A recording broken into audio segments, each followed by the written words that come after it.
to the Nest, presented by Volvo.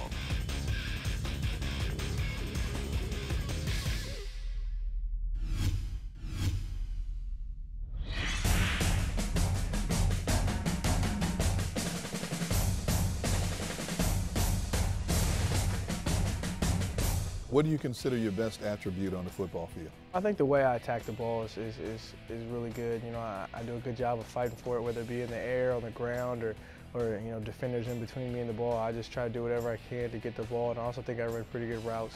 You know, getting open is big in this league, and separation is also another key point, and I try to just do all those and be a complete receiver. Last season, Washington State won only 2 games. That had to be frustrating. You know, throughout the games, that I kind of just had to keep a level head and always show that, you know, I'm better than you know, what's happening on the field or whatever than the case. And so it was kind of tough, but you know, I just try to keep my head up and try to lead by example. A number of the so-called experts leading up to the draft had you going a lot higher than you did in the 6th round. Because you fell all the way to round 6, are you using that as constant motivation to prove people wrong? Definitely, man. It's something you think about, you know, but for the time being. But when you get on the field, you know, that those numbers and draft picks all go off the board. You just got to play your game. So, you know, sure, you know, I went in the 6th round. You know, maybe I would have left earlier. Everyone says I could have went higher, 3rd, 2nd, you know, 4th. Who knows? There's nothing I can do right about that right now. So all I try to do is just, you know, take everything in stride and take it one play at a time. Well, now you go from being the big man on campus in college to one of 11 receivers trying to fit in here.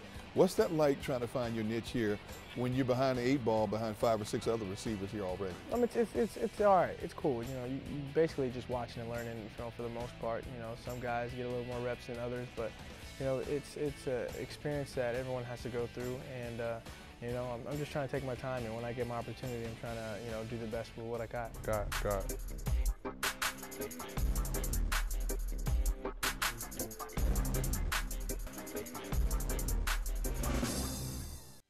Is it safe to say that you're living the dream?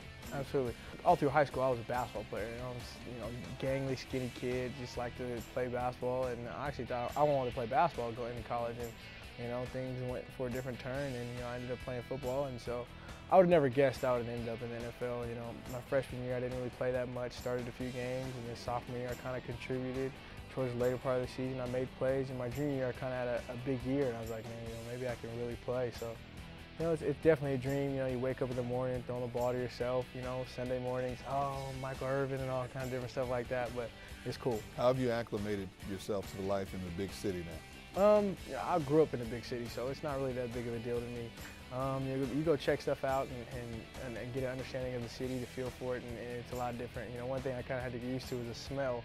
It smells a little bit different. And where I'm from, you know, it's real fresh air, trees and everything, you know.